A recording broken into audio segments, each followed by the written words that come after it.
Bueno, buenos días a todos, buenas tardes a todos.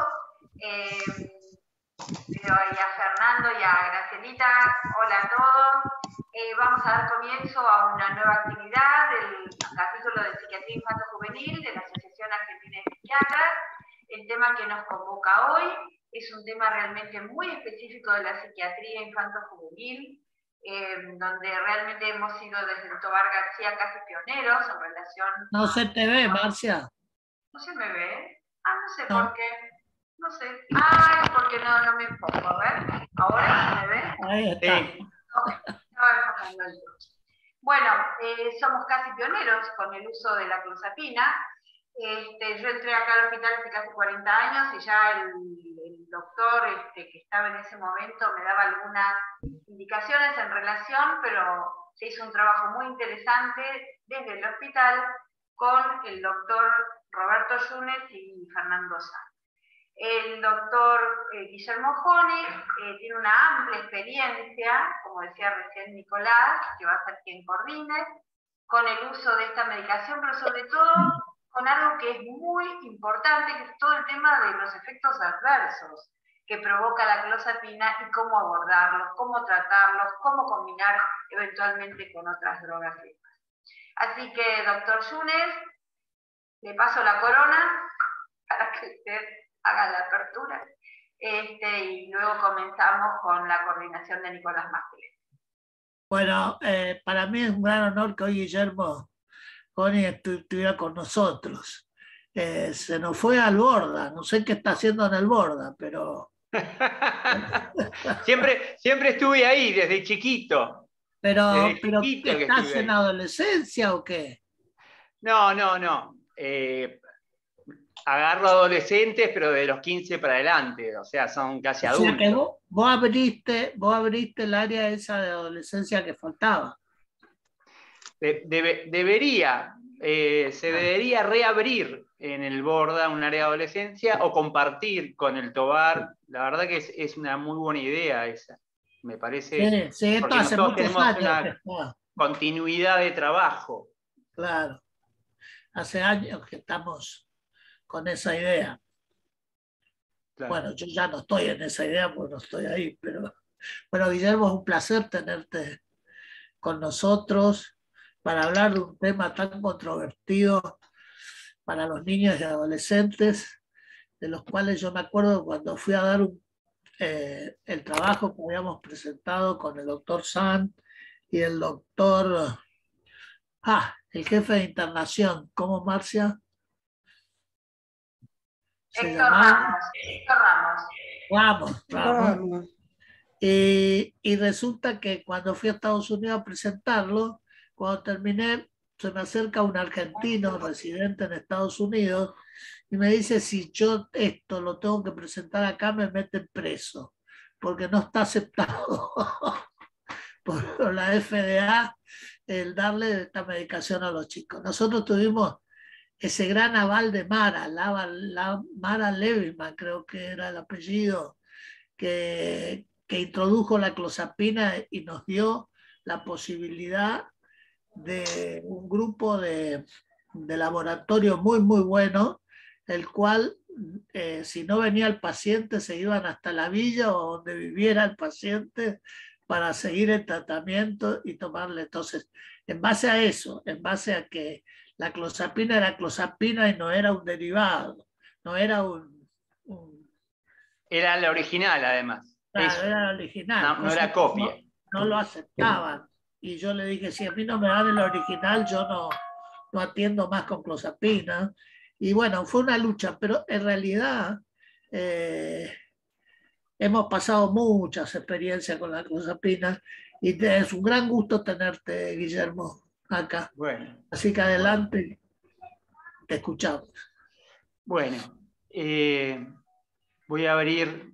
Sí, vamos a darle la palabra a Nicolás Másquez, que va a hacer la presentación, que es el coordinador del grupo. Perdón, Guillermo. Perfecto. Sí, ¿No presentó Nicolás ya? No. No, ahí presento, perdón. Bueno, está el doctor Guillermo Joni, ¿sí? Que es un referente en Latinoamérica de lo que es esquizofrenia resistente y ultra resistente. Es médico psiquiatra, magíster en psiconeurofarmacología, socio fundador y expresidente de APNA, y es el jefe del servicio 25B, ¿sí? Él va a ser el presentador, y por otro lado está la doctora Candela Sánchez, psiquiatra infanto-juvenil, ex residente del Hospital de Niños Ricardo Gutiérrez.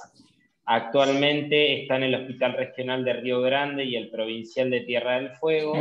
Trabaja principalmente con adolescentes con autolesiones, intentos de suicidio, conducta alimentaria, y está en un centro infanto-juvenil donde está con niños con condiciones del neurodesarrollo. Así que, bueno, realizada la presentación, espero que puedan aprovechar y sacarse todas las dudas y aprender muchísimo de Guillermo, que es un referente y además es ultra generoso cuando uno tiene una duda o te ayuda enseguida con un paciente. Bueno, adelante, Guille, gracias. Bueno, muy bien. Vamos a compartir la pantalla. A ver. Me tienen que habilitar. Habilitalo, Marcia, para compartir pantalla, si podés vos soldar. Claro.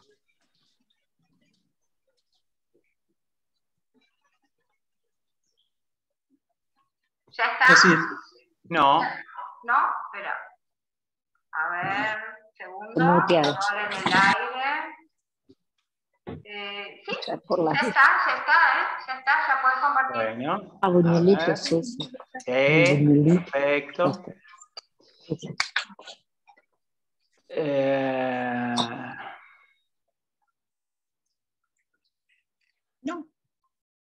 No. ¿Está rica la sopa? Esa es la que hiciste vos, Miriam. La sopita. Bueno. Con pollito. Muy bueno. Hay que estar tomando sopa, si puede que silencie el micrófono. Está muy buena la sopa, pero... Claro. A ver. Irene no está, Marcia. No, pero está para compartir la pantalla, ya está. Ya puse Ahí compartir voy. Ahí voy. Abro. Tenés que apretar el verde con la... Quiero abrir mi Listo. trabajo. Acá está. Sí, perdón.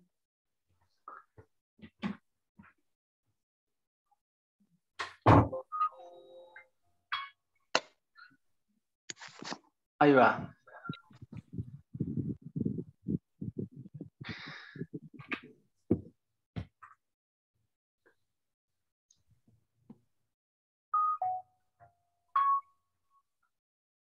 Acá estoy.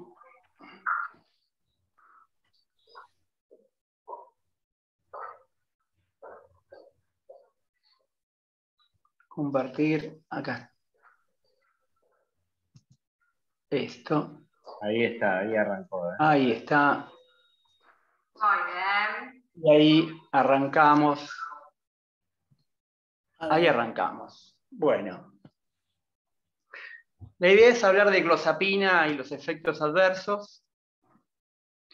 En principio, pensar la clozapina, para qué se usa, y la primera indicación de clozapina es en la esquizofrenia resistente, pero también no solo en la esquizofrenia resistente, sino en la esquizofrenia con agresividad, en la esquizofrenia con intentos de suicidio.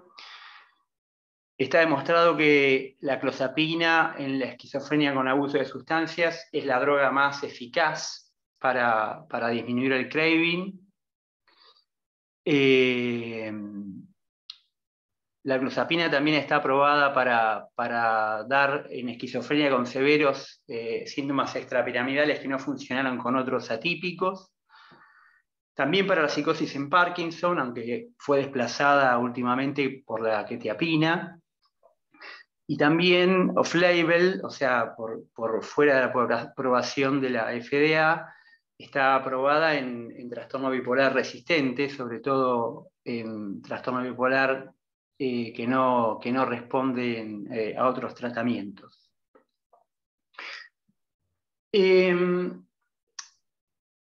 Cuando uno se enfrenta a pacientes esquizofrénicos y ustedes tienen la posibilidad de tomar la mayoría de los primeros episodios de esquizofrenia por una cuestión de comienzo y de edad. El 70% de los pacientes va a responder a cualquier tipo de antipsicótico, sea típico o atípico.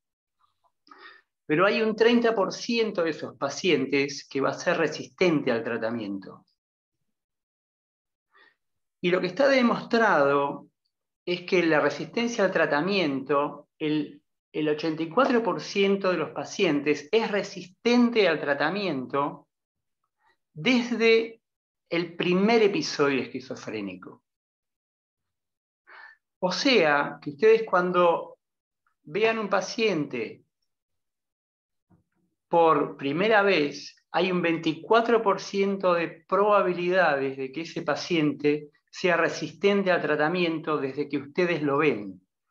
O sea, de 5 pacientes, de 4 pacientes, ustedes van a tener 1 que va a necesitar clozapina. Por eso es tan importante pensar en el tratamiento de la clozapina. La esquizofrenia resistente está desde el primer episodio de tratamiento. Después hay otras esquizofrenias resistentes que aparecen a posteriori, por lo general con los múltiples tratamientos y con múltiples tratamientos fallidos. En esquizofrenia. En esquizofrenia. Entonces, esto es un trabajo controlado randomizado contra placebo que hizo Leuch, le dicen, yo le digo Leuch, de 43.000 pacientes, en donde se ve la eficacia de los antipsicóticos y la verdad que el corrimiento de la clozapina en relación a los otros antipsicóticos es muy grande. O sea, esto es disminución de sintomatología contra placebo. La clozapina fue la que más disminuyó sintomatología. Los otros 2 antipsicóticos que le siguen es la misulpirida, que lamentablemente no la tenemos en la Argentina, y la olanzapina. Y después el resto. Estos son 15 antipsicóticos atípicos y pusieron clorpromazina, que acá está, que tiene una eficacia estándar como la mayoría de los atípicos, salvo risperidona, olanzapina y amisulpirida. Ahora, para entender los efectos adversos de la clozapina, uno tiene que pensar en el perfil farmacodinámico de la clozapina y en el perfil farmacocinético de la clozapina.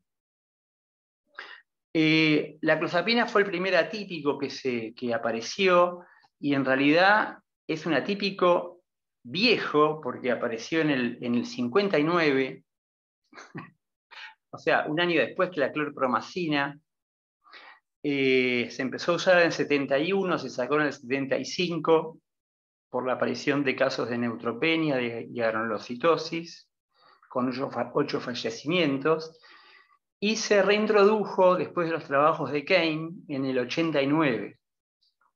Entonces, al ser atípico, y eso es algo que después podríamos pensar también, que es la fisiopatología de la esquizofrenia resistente, que es distinta a la fisiopatología de la esquizofrenia común, que responde a cualquier antipsicótico, porque la esquizofrenia resistente es una esquizofrenia que no tiene hiperdopaminergia. Y la esquizofrenia resistente tiene normodopaminergia o hipodopaminergia, y tanto las 2 esquizofrenias como la que responde y la que no responde tienen hipofunción en MDA.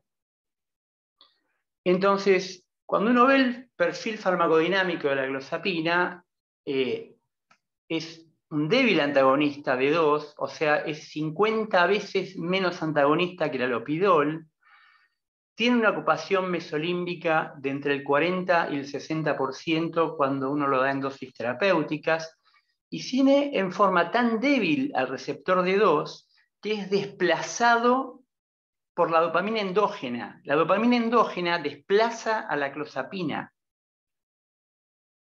Esa es la unión tan débil que tiene.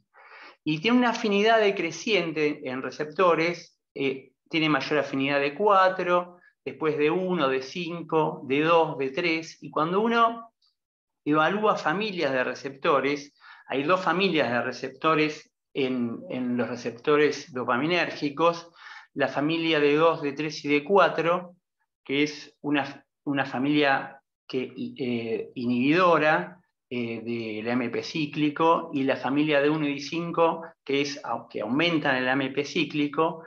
La relación olanzapina es de 7:1. En cambio, la clozapina es de 0,7 a 1. O sea, tiene una relación balanceada entre las dos familias de receptores.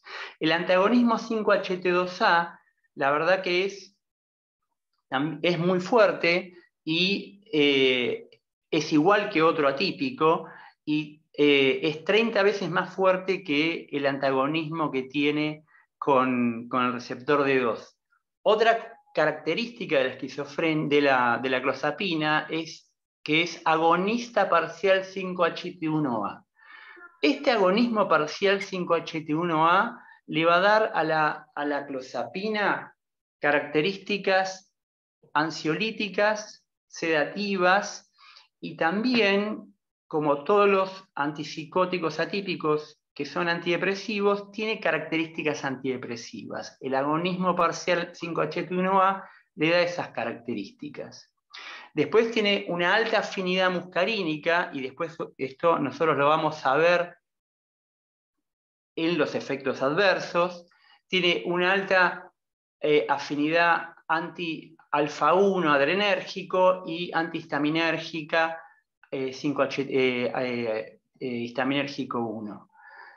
Además, lo que tiene interesante la clozapina, que otros antipsicóticos no tienen, son estas 2 características. La primera característica es que es inhibidor de la recaptación de glicina. La glicina es un cotransmisor con el glutamato. Para que el receptor NMDA se estimule, no tiene que haber solo glutamato, sino que tiene que haber glicina, y además tiene que estar despotenciado la membrana sináptica.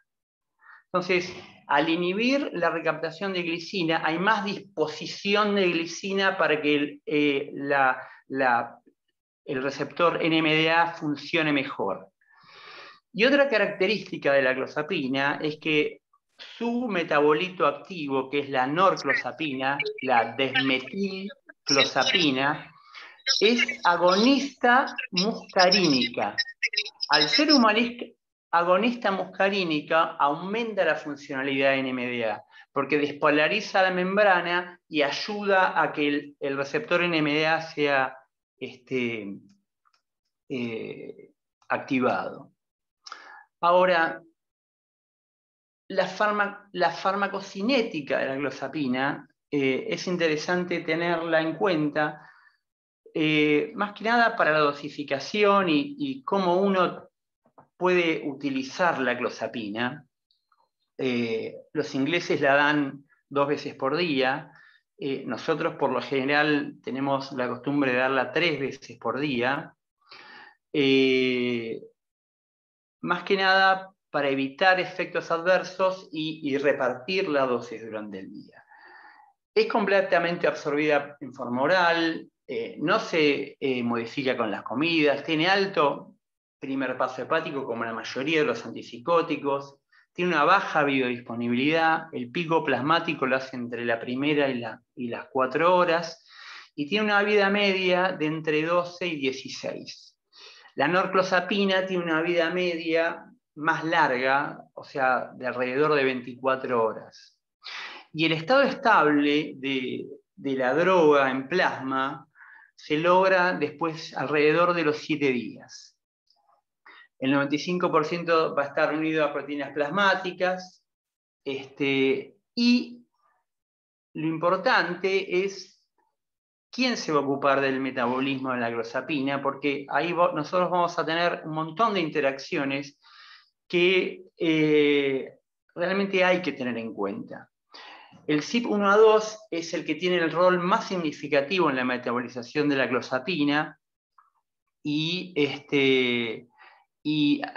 por N-oxidación genera y desmetilación, y es el que genera la desmetilclozapina. Y después también otros citocromos de los citocromos P450 son el CYP2C19, el CYPA34, que es el que más ampliamente está activo en hígado, el CYP2C9, el CYP2D6, y estos tienen una acción más moderada en la metabolización. Es excretada en el 80% de la dosis y el 50% de los metabolitos se metaboliza se elimina por vía urinaria y el 30% en heces. La mayoría de los metabolitos de la clozapina son inactivos, pero lo importante es que hay un metabolito que es la desmetilclozapina o norclozapina, que es farmacológicamente activa. Entonces, y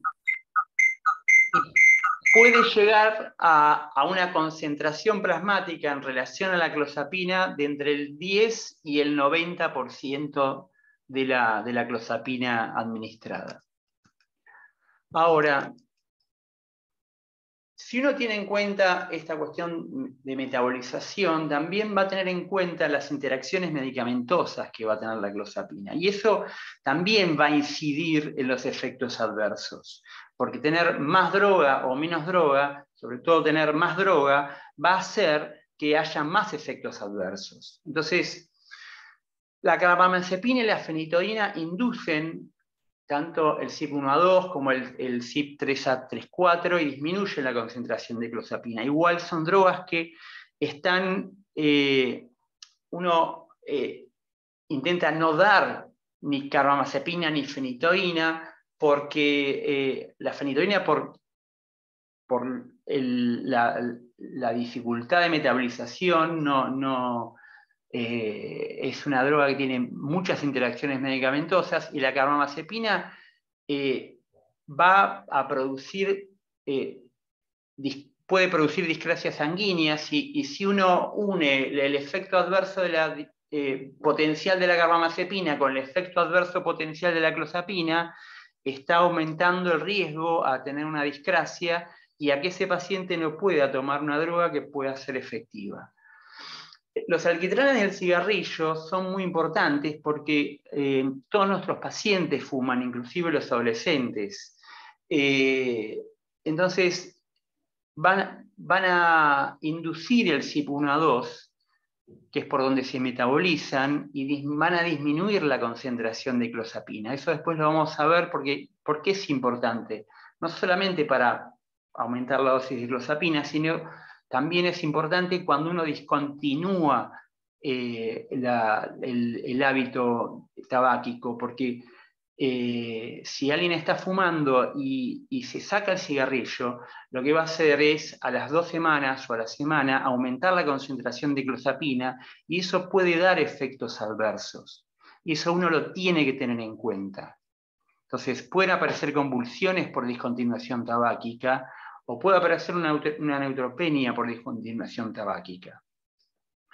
Otra cosa a tener en cuenta es algunos antibióticos que se utilizan mucho, como la ciprofloxacina, que se da muchísimo en chicas con infección urinaria, y la ciprofloxacina inhibe el CYP1A2. Entonces también puede aumentar la concentración de la clozapina, y eso uno lo tiene que tener en cuenta.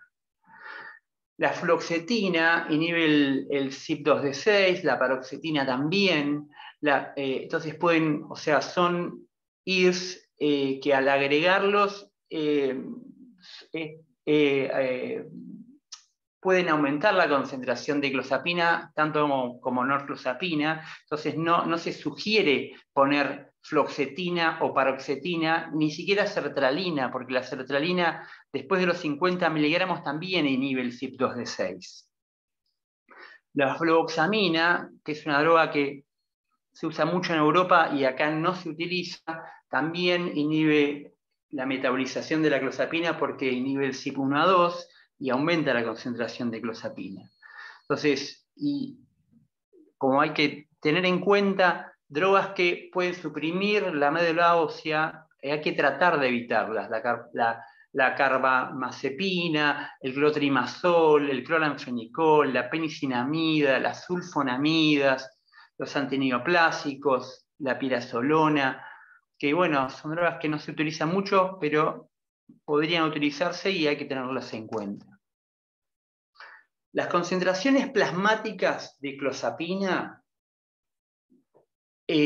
para obtener una buena respuesta, yo sé que esto es hablar en arameo para la Argentina en el hospital público, porque nosotros no contamos con métodos de evaluación de concentración plasmática, pero en privado sí se pueden hacer. Las concentraciones entre 350 y 450 nanogramos son las que dan buena respuesta.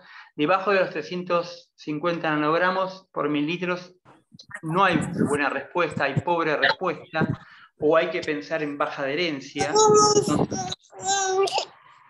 Y hay síntomas que pueden mejorar a bajas dosis, pero lo que es cierto es que el rango terapéutico tiene que ser de más de 350 nanogramos por mililitro. ¿Puede ser mayor? Sí. Puede ser hasta 1000 nanogramos por mililitro. Pero después de 1000 nanogramos por mililitro es tóxico. Y si uno tiene más de 500 nanogramos por mililitro, lo que va a tener que hacer, sí o sí, es agregar un anticonvulsivante para evitar el riesgo de tener convulsiones. Eso se da más o menos alrededor de los 500 miligramos por día. Esa es la dosis más o menos que estándar que da 500 miligramos en nanogramos por mililitro. Eso depende también de la metabolización, depende si el paciente fuma o no, depende si es un metabolizador rápido o no es un metabolizador rápido, que son cuestiones genéticas que hoy no nos vamos a meter. Efectos adversos frecuentes. La sedación en la clozapina, lamentablemente, es un efecto adverso muy frecuente. Y por lo general se da en las primeras semanas y se da con la titulación. Y es por el efecto antihistamínico y el efecto anti-alfa-2 adrenérgico y el efecto agonista 5-HT1A. La verdad que para evitar la sedación, uno lo único que puede hacer es tratar de titular un poco lo más lento posible o poner la dosis más grande que sea la nocturna. Igualmente eso va a dar otros problemas, después vamos a hablar de enuresis nocturna y bueno, uno tendrá que contrabalancear si se queda con la sedación o se queda con la enuresis y después vemos. Por lo general, después de las primeras semanas la sedación disminuye, pero puede durar durante el tratamiento. La hipotensión ortostática es algo también que es un efecto adverso frecuente, que no es grave, pero que sí es muy molesto. Entonces, si uno se lo advierte al paciente, le dice que se tiene que levantar de a poco en la cama, tiene que esperar antes de pararse, se tiene que parar y esperar sobre el borde de la cama. Yo sé que esto es muy difícil en niños, pero bueno, uno lo tiene que aclarar y que en pocas semanas la hipotensión ortostática por lo general se va por efecto compensatorio de upregulation de los receptores periféricos alfa-1. Otra cosa que aparece es la taquicardia.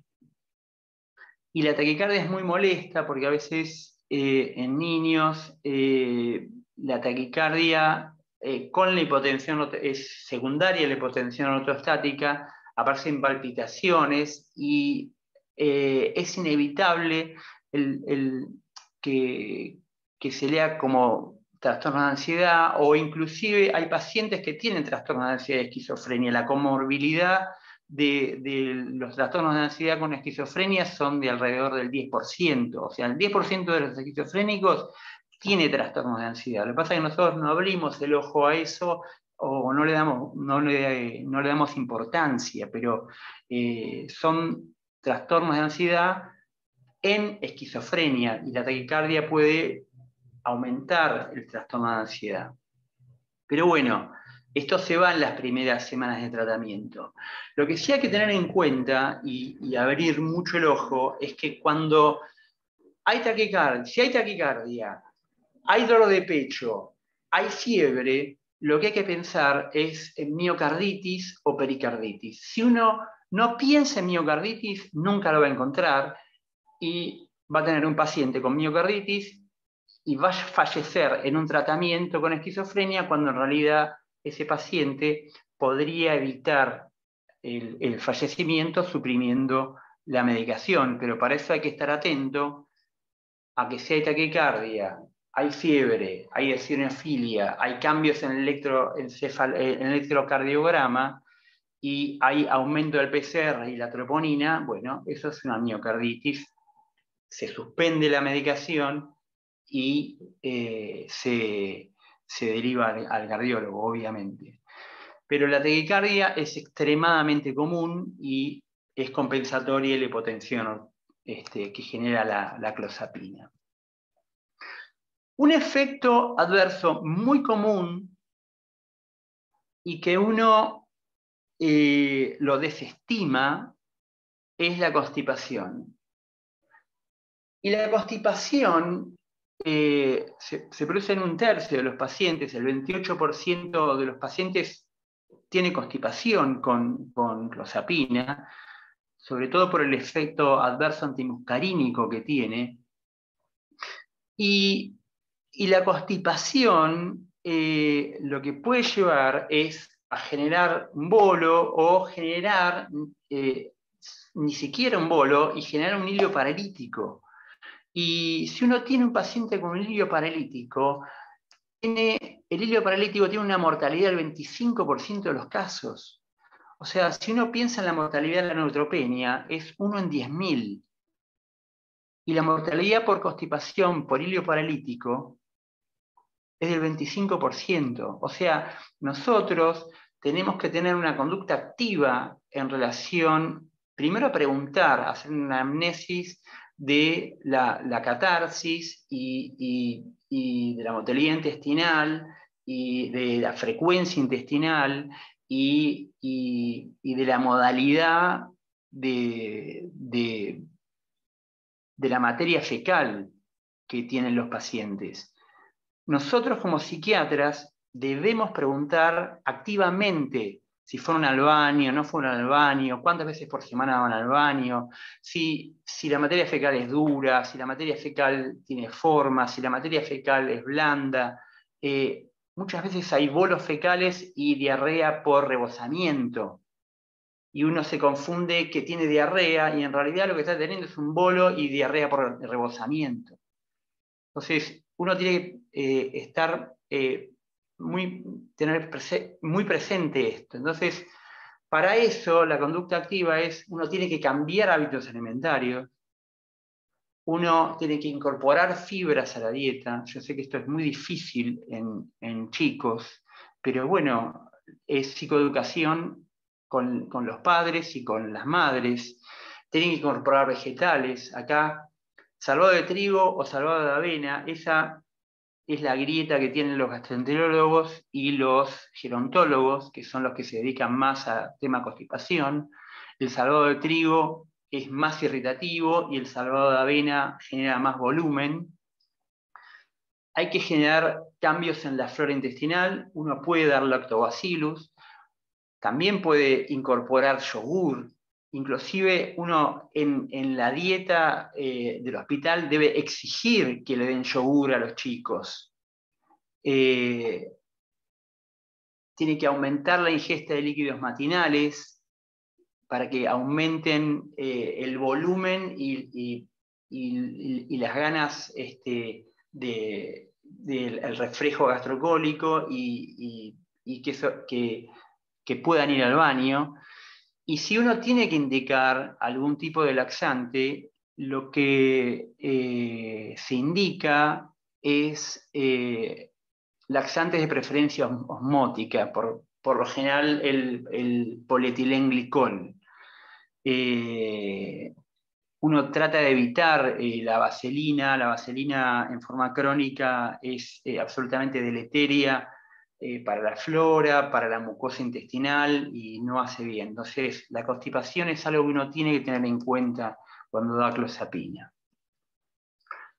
Las convulsiones son frecuentes, se dan en una frecuencia de 1 en 400, cuando la dosis es de más de 500 miligramos día o la concentración de plasmática es de más de 500 nanogramos por mililitro. Entonces, lo racional es agregar anticonvulsivantes. Los dos anticonvulsivantes que más racionalmente uno puede agregar son el ácido valproico o la lamotrigina. El ácido valproico tiene la contra de que va a aumentar los efectos adversos metabólicos de la clozapina. Entonces, va a ser un problema, porque así como va a aumentar de peso por la clozapina, va a aumentar de peso por el ácido valproico. Entonces, si es un chico que ya tiene alteraciones metabólicas, uno tiene que pensar en lamotrigina. Y como la titulación es lenta de la lamotrigina, lo que uno tiene que hacer sí o sí es cubrirlo. Y la única forma de cubrirlo, y una forma fácil de cubrirlo, es con benzodiazepinas de alta potencia y vida media larga. Y eso es el clonazepam.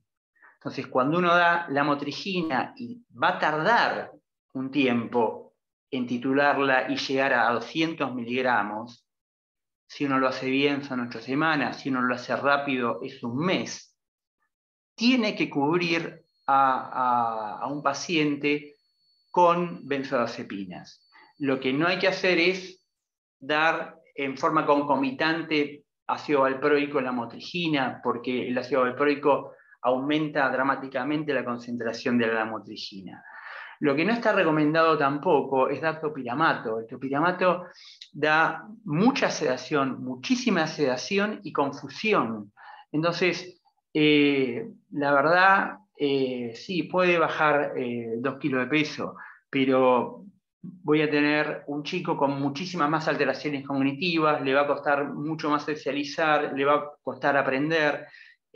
La verdad que no vale la pena. O ácido valproico o lamotrigina. Carbamazepina está descartada por los efectos hematológicos. Lo que hay que tener en cuenta es lo que dijimos, la deprivación tabáquica. La deprivación tabáquica hace que aumente drásticamente la concentración de clozapina. Entonces, uno o baja la dosis de clozapina o, si es necesario sostener esa dosis, bueno, probablemente haya que poner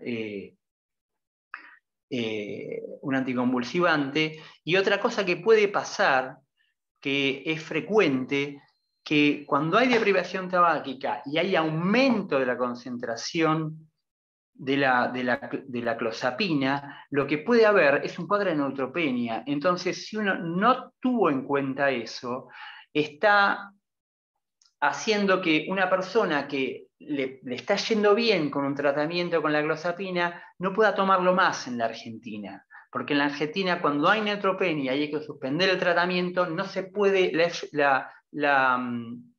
el ANMAT no permite reponer la clozapina. Aunque uno, si pide permiso al juez, si tiene un consentimiento informado, lo podría reponer.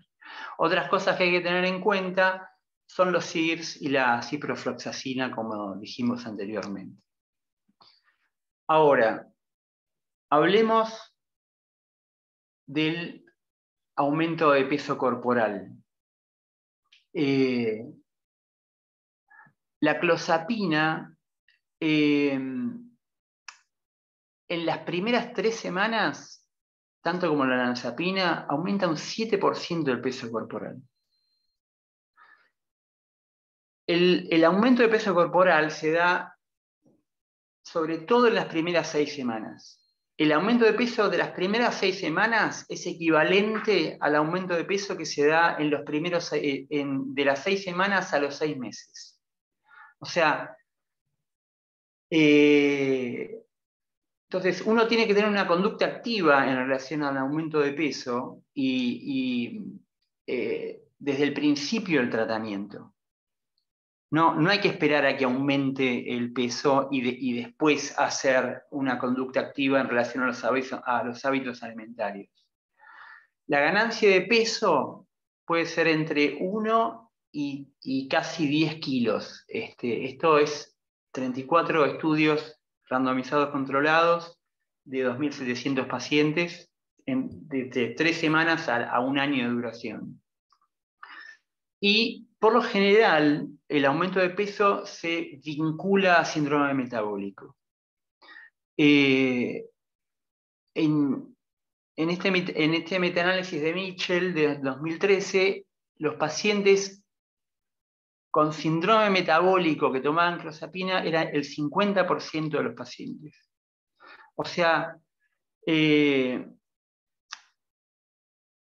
nosotros tenemos que saber que estamos dando una droga que inevitablemente va a traer alteraciones metabólicas. A ver. Bueno, sí, ya va a aparecer. Esto es la definición de síndrome metabólico de las distintas asociaciones y consensos. Hay 2 definiciones de la Asociación Cardiológica Americana y hay una definición de la Federación Internacional de Diabetes, que es mucho más estricta. La circunferencia abdominal, esto es para adultos, no es para niños. Para hombres y mujeres de 102 y 88, y la Federación de Diabetes Internacional disminuyó la circunferencia abdominal de 102 a 94 en hombres y de 88 en mujeres a 80. Y el primer panel de cardiología americana tenía la glucemia en ayunas en 110 y ahora la tiene en 100. Entonces, si uno reúne 3 requisitos de los 5 posibles ítems de síndrome metabólico, define que un paciente tiene síndrome metabólico, que es o aumento de cintura abdominal, que ustedes lo pueden tener como aumento del Body Mass Index, del índice de masa corporal, ajustado a niños, aumento de la presión arterial, más de 130 de máxima y de sistólica y más de 85 de diastólica, disminución del HDL en hombres 40 y para mujeres 50, aumento de triglicéridos de 150 miligramos o una glucemia en ayunas de más de 100 miligramos por decilitro. A ver, cuando nosotros tomamos un paciente esquizofrénico, nosotros tenemos que saber que la esquizofrenia no es solo una enfermedad mental, la esquizofrenia es una enfermedad sistémica. Los pacientes sin tratamiento antipsicótico tienen alteraciones en la tolerancia a la glucosa. Y cuando uno ve parientes de primer orden de pacientes esquizofrénicos, también tienen alteraciones en la prueba de tolerancia a la glucosa. son pacientes que tienen altos niveles de cortisol, tienen altos niveles de ACTH y previo al tratamiento ya tienen insulinoresistencia. O sea que le vamos a poner un tratamiento que además de la alteración de la tolerancia a la glucosa y la insulinoresistencia, le va a generar más alteración. Entonces, además, los pacientes naive de antipsicóticos tienen elevados índices de niveles de insulina y además tienen déficit de factor de crecimiento insulino-like y tienen altas concentraciones de adiponectina, que es una citoquina que regula el metabolismo a partir del tejido graso. Y la adiponectina, o sea, el tejido graso ahora uno lo tiene que entender como un tejido endocrino. Es un tejido que no solamente está para acumular grasa, sino está para regular el metabolismo, y tanto la adiponectina como la leptina regulan metabolismo y neurodesarrollo en el sistema nervioso central. Eso no lo vamos a hablar. Otra de las cosas que tienen los esquizofrénicos naive es altos niveles de citoquinas proinflamatorias, citoquina interleuquina 1, interleuquina 6, factor de necrosis tumoral alfa, y eso es importante porque la clozapina en las primeras 18 semanas lo que va a hacer es aumentar drásticamente las citoquinas proinflamatorias, y por eso vamos a tener en las primeras 18 semanas determinados y característicos efectos adversos.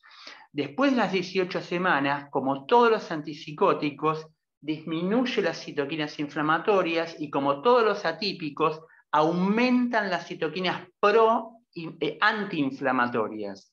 Pero eso lo hace después de las 18 semanas de tratamiento. Síndrome metabólico y esquizofrenia. O sea, cuando uno ve metaanálisis, los pacientes sin diferencia de sexo que toman antipsicóticos tienen un 32% de síndrome metabólico. Los pacientes esquizofrénicos que no toman antipsicóticos tienen un 20% de síndrome metabólico, y los que toman clozapinas tienen un 50% de síndrome metabólico. La obesidad central se da en un 49% de los que toman antipsicóticos, la hiperglucemia en el 19%, en el 20%, la hipertrigliceridemia en el 40% de los casos, la disminución del HDL se da en el 40% de los casos, la hipertensión arterial en un 38%, o sea, el 40% de los pacientes puede tener hipertensión arterial, y diabetes un 10% de los casos. Esto es con todos los antipsicóticos. Ahora, en relación a la clozapina, comparándolo con los otros antipsicóticos, un estudio del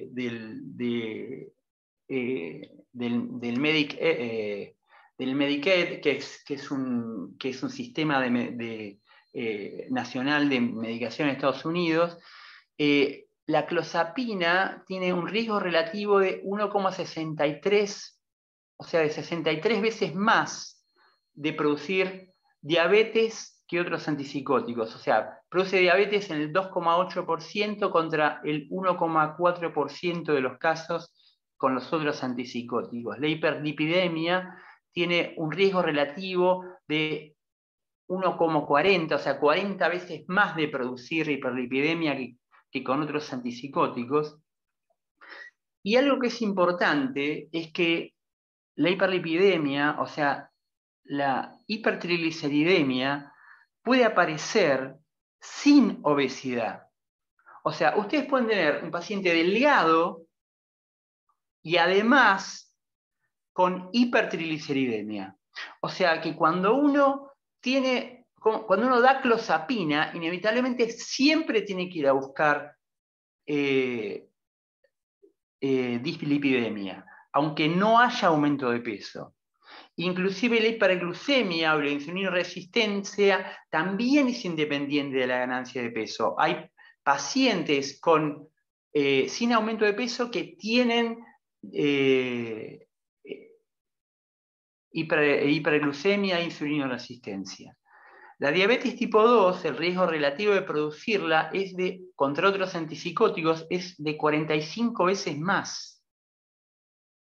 Y los reportes que la FDA tiene de algún evento del espectro de la diabetes, desde la cetoacidosis a la hiperglucemia, es de un riesgo relativo de 3 veces más que con los otros antipsicóticos. Ahora,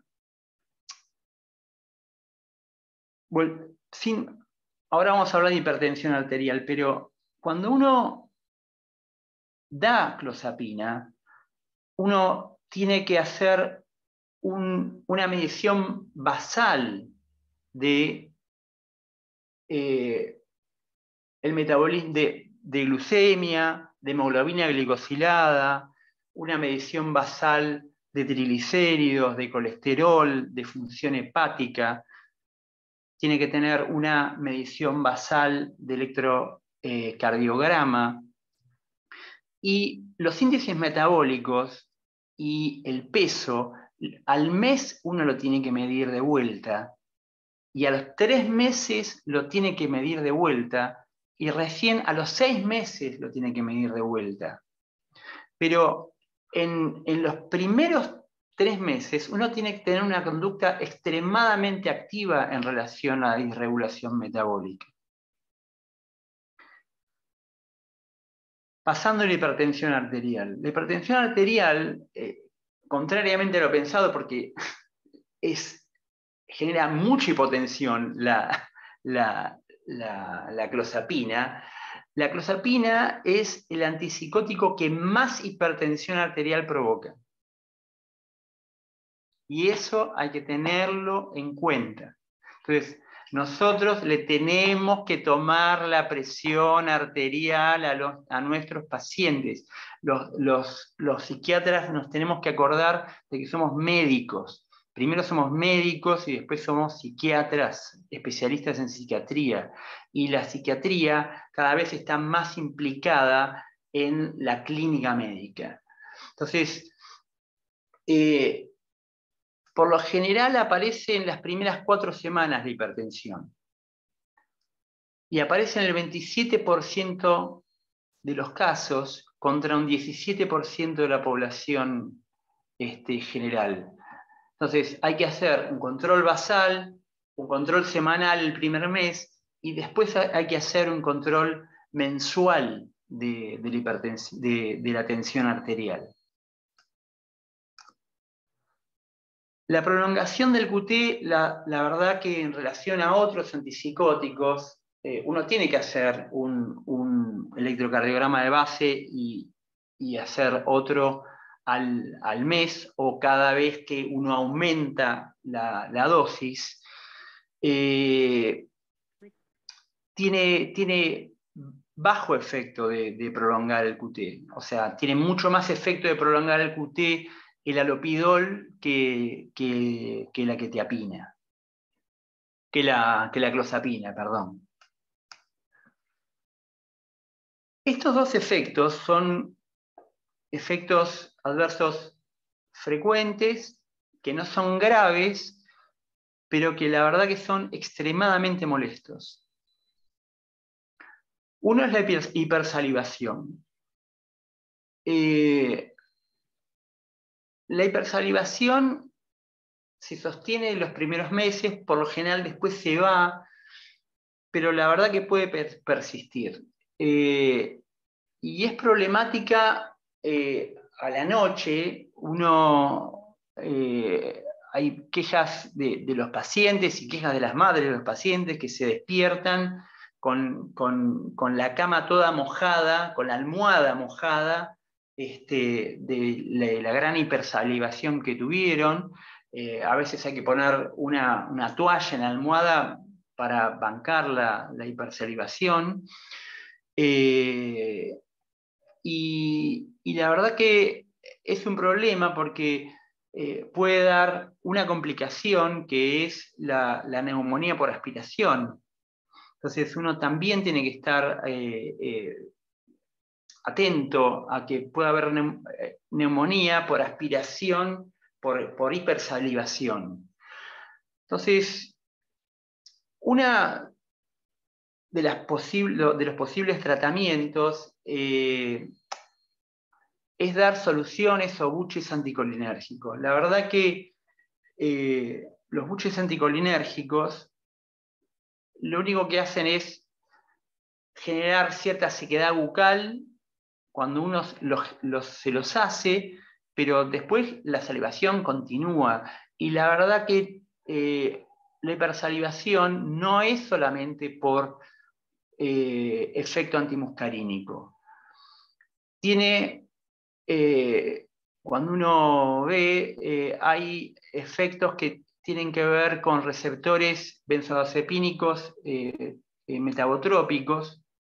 Entonces, yo no lo puse acá, pero una de las posibles soluciones, si es que uno puede, cuando hay asociación de clozapina con benzodiazepinas, lo que uno debería hacer, y hay mucha salivación, y uno lo puede hacer, es disminuir la cantidad de benzodiazepinas que toma el paciente. Entonces, disminuyendo la cantidad de benzodiazepinas o suprimiendo las benzodiazepinas, disminuye la salivación. Los anticolinérgicos que uno puede hacer, que puede tomar, son, hay soluciones para los ojos atropínicas al 1%, entonces los chicos se pueden hacer buches sin tragarlos, eso, o de bromuro de hiperatropio, hay sprays nasales de bromuro de hiperatropio, uno se puede hacer spray sublingual de bromuro de hiperatropio antes de irse a dormir o durante el día y disminuir la hipersalivación. Y en nuestra población hospitalaria, que es una población que uno no puede mandarlo a comprar soluciones anticolinérgicas, una de las soluciones posibles es hacer un té cargado de alguna infusión que sea anticolinérgica. Un té muy cargado, por ejemplo, un té de boldo o un té de anís. El té de anís es muy peligroso porque lo que el chico tiene que tener es a disposición esa solución, hacerse el buche y no tragarlo. Porque cuando uno da anticolinérgicos orales, lo que va a empeorar es la constipación. Y la verdad que eso sí es grave. La enuresis nocturna, la verdad que puede ocurrir en cualquier momento, pero sobre todo aparece en el comienzo del tratamiento. Entonces, cuando uno tiene enuresis nocturna, uno lo que trata de hacer es evitar las dosis altas que generen un sueño profundo y no activen el mecanismo de despertar con ganas de orinar. Y lo que hay que hacer como cuidado higiénico-dietético es evitar la ingesta de líquidos después de las 6, 7 de la tarde, como para, bueno, por lo menos no tener una urgencia miccional. Hay sprays nasales de desmopresina. La verdad que no sé si hay en la Argentina, esto es una indicación inglesa. Trae como problema que puede generar hiponatremia, o sea que la verdad que no es una solución para la enuresis nocturna. Otras posibles soluciones son dar algún antidepresivo tricíclico, como la amitriptilina, que tenga mucho efecto, pero la verdad que los efectos adversos combinados de la clozapina con la amitriptilina está absolutamente desaconsejado darlo, y más en un chico. Una de las efectos adversos que aparece cuando uno da clozapina y cuando da antipsicóticos atípicos con un bajo, bajo bloqueo dopaminérgico, es TOC secundario a la clozapina. Y esto es bastante frecuente. Me pasa que no hay muchos estudios de esto, hay revisiones sistemáticas, puede aparecer entre un 6 y un 40% de los casos de cuando uno da clozapina, esto en adultos, y uno además sabe que hay mucha comorbilidad entre esquizofrenia y TOC. Pero bueno, la clozapina lo puede aumentar. Uno de los posibles tratamientos racionales para el TOC cuando aparece, porque uno no va a sacar la clozapina, porque lo que tiene que tratar es la enfermedad principal, que es la esquizofrenia. Uno podría dar alguna medicación para el TOC, y lo más racional para dar para el TOC es un IRS. Y el IRS, que no tiene ningún tipo de contraindicación con la clozapina y no va a interferir en la metabolización de la clozapina ni va a alterar la concentración de la clozapina, es el escitalopram. Y el citalopram también. Nosotros, tanto en el Borda como en el Tobar García, contamos con citalopram. Entonces, no sería racional dar un antipsicótico típico para el TOC. Además, porque la primera línea de tratamiento es un IRS. Y el IRS uno va a tener que darlo a las dosis necesarias y el tiempo suficiente para disminuir el TOC. Por lo general, disminuyen los TOCs. O en intensidad y en frecuencia, y a veces se van. Eso. Estos efectos adversos son los efectos adversos más temidos, por los cuales se retiró la clozapina de plaza del mercado en el año 71 por 8 muertes por granulocitosis en Suecia. Y por eso las primeras 18 semanas de tratamiento uno hace controles obligatorios semanales. Nosotros, el ANMAT, después de las 18 semanas, exige controles mensuales. Los ingleses, el primer año de tratamiento, después de los 18 semanas de controles semanales, exigen controles quincenales el primer año, y después del primer año controles mensuales. Para nosotros en la Argentina son controles semanales en el comienzo del tratamiento y controles mensuales después de las 18 semanas de tratamiento. La granulocitosis, la incidencia de aparición es baja. En realidad es entre el 0,3 y 0,8%. Se da en las primeras 18 semanas, o sea, cuando la clozapina aumenta drásticamente las citoquinas proinflamatorias. Lo que es cierto es que la granulocitosis no depende de la dosis. La neutropenia, hay trabajos controvertidos. Algunos dicen que la titulación brusca produce neutropenia. Otros dicen que la neutropenia puede aparecer a pesar de no haberse titulado bruscamente. Entonces, la incidencia de granulocitosis, que es menos de 500 neutrófilos por mililitro en el recuento absoluto, en el 80% de los casos aparece en las primeras 18 semanas. Y la mortalidad es baja.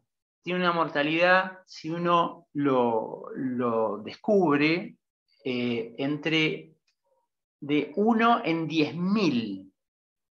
Realmente es muy baja, contra la mortalidad del hilio paralítico, que es del 28%. Y el 30% de los pacientes tienen constipación. Ahora, el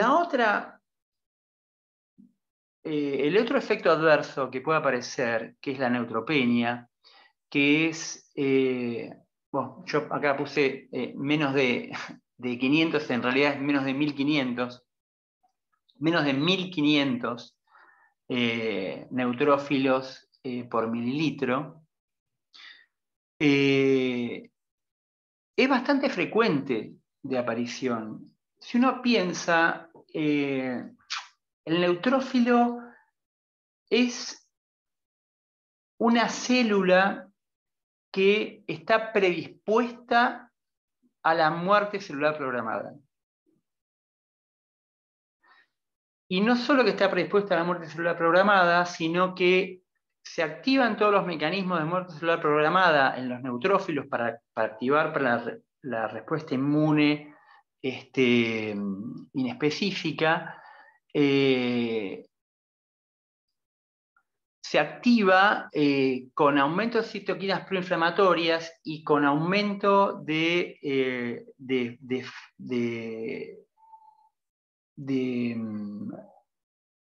reactivos al oxígeno, y lo que hace la clozapina es aumentar las citoquinas proinflamatorias.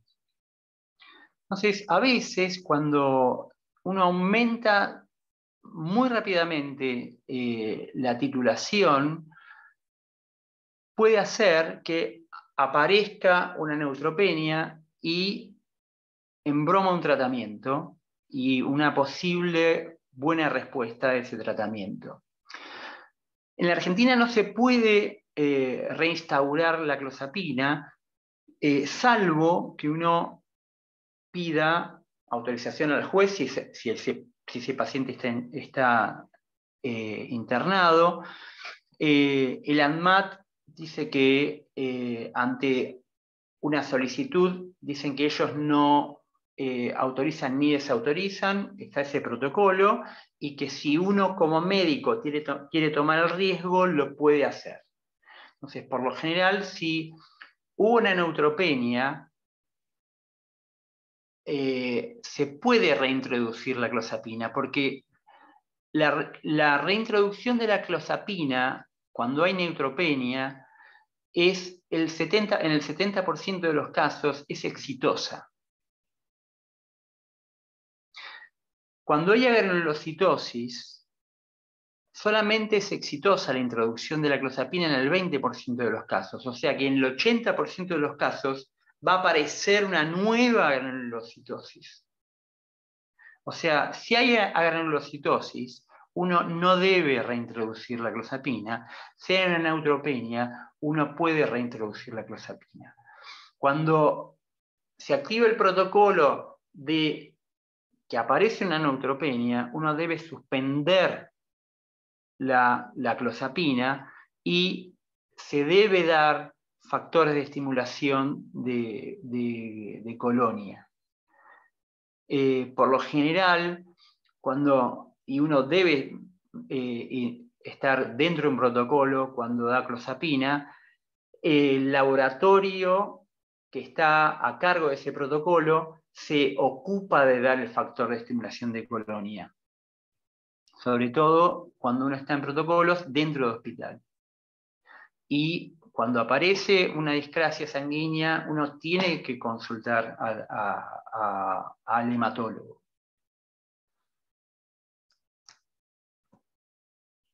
Eosinofilia. La eosinofilia es muy frecuente. O sea, es el recuento de eosinófilos de por encima de 450 eosinófilos por mililitro. Y también se da en las primeras 6 semanas de tratamiento por el aumento de las citoquinas proinflamatorias que hace la clozapina, y tiene una frecuencia variable según los estudios. La verdad que no hay muchos estudios que evalúen eosinofilia, y está entre el 4 y el 62% según los estudios que uno tome. La verdad que no es un evento preocupante, y la verdad que no implica discontinuación del tratamiento. Lo que sí uno tiene que tener en cuenta es que si uno tiene eosinofilia, tiene fiebre, que también es un efecto adverso frecuente, pero tiene taquicardia y dolor de pecho, uno tiene que pensar en miocarditis. Y la miocarditis sí es un efecto adverso grave. Pero para pensar en miocarditis hay que tener en cuenta que la clozapina puede producir miocarditis. Fiebre. La fiebre también es un evento muy frecuente con clozapina, porque el aumento de las citoquinas proinflamatorias da fiebre. Y además da síntomas similares al resfrío, sobre todo en las primeras semanas de tratamiento. Entonces, tener un paciente con 38 grados de fiebre, si no tiene nada, o sea, uno lo hace ver por el clínico, uno no tiene que discontinuar el tratamiento por fiebre, porque es muy frecuente que aparezca fiebre. Entonces, y es por aumento de la PCR y de las citoquinas proinflamatorias. O sea, y por lo general, la fiebre no tiene vinculación ni con la neutropenia, ni con la granulocitosis. No hay vinculación entre fiebre y neutropenia y fiebre y granulocitosis. La granulocitosis y la neutropenia aparecen sin fiebre. Puede haber fiebre, pero no es que la fiebre indique que pueda aparecer una discrecia sanguínea. Lo que sí, cuando hay fiebre, hay que evaluar si hay eosinofilia, si está la PCR alta, si hay disnea y hay palpitaciones, para pensar en miocarditis. Y ahora sí, miocarditis, que es, la verdad, es un efecto muy temido, porque que es de muy baja frecuencia. La verdad que uno no se ponen de acuerdo en la frecuencia.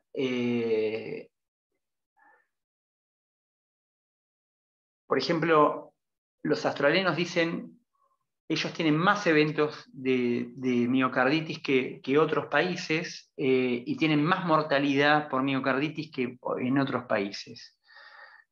Aparece en las primeras 8 semanas, pero el pico de la miocarditis es en la tercera semana de tratamiento. Entonces uno tiene que estar atento a palpitaciones, fiebres, a estos síntomas, a hipotensión ortostática, que inevitablemente va a aparecer, a taquicardia, fiebre, síntomas símil resfrío, fatiga, sobre todo esto, fatiga y disnea, aumento de la frecuencia respiratoria y disnea al ejercicio sobre todo, y dolor en el pecho. Si aparecen estos síntomas, un electrocardiograma. Por lo general, el síntoma que aparece es la depresión de la onda ST. Hay que buscar eosinofilia, aumento de la PCR, y si uno piensa en miocarditis, pedir troponina, y si da la troponina alta, es miocarditis. Pero igual uno enseguida tiene que consultar con el clínico del hospital o el cardiólogo del hospital. Se suspende el tratamiento y no se recomienda el rechallenge o la reposición de la clozapina, aunque hay estudios que dicen que la reutilización en adultos que tuvieron miocarditis de clozapina nuevamente, es exitosa en el 70% de los casos. Otras cosas que pueden aparecer son serositis. Por ejemplo, la pericarditis o la pancreatitis. La pericarditis es menos frecuente que la miocarditis, va a dar los mismos síntomas y haciendo un electrocardiograma uno va a tener un ecocardiograma, uno va a ver la pericarditis con el derrame pericárdico. Y también se debe suspender el tratamiento. La pancreatitis también hay que buscarla, es una serositis que puede aparecer, es muy infrecuente, realmente es muy infrecuente, pero puede aparecer.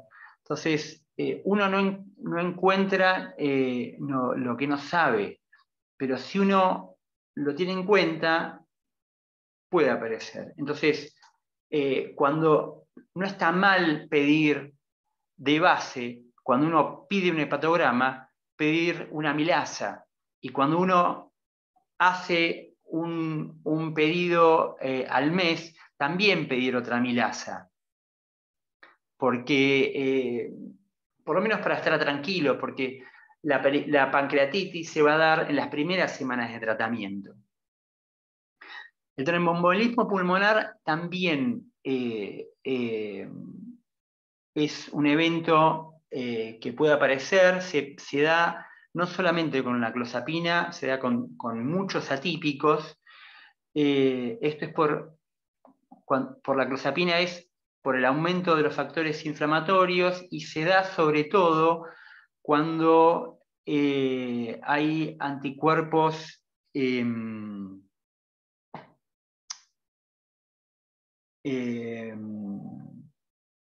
antifosfolipídicos, que lo que hacen es aumentar la cascada de la coagulación, de la cascada del complemento, y bueno, puede aparecer un tromboembolismo pulmonar.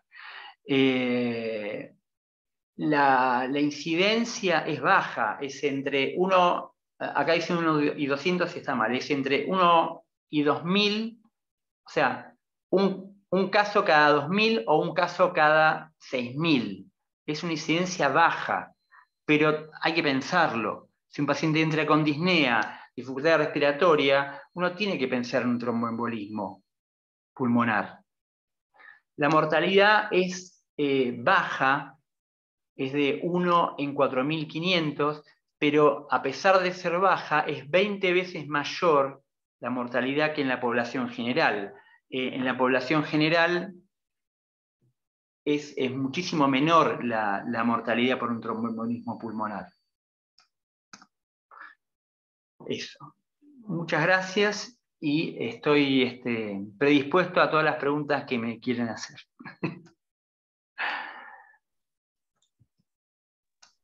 Bárbaro. Bueno. Bárbaro. Dejamos de compartir pantalla, así presenta Nico a la puntuadora siguiente.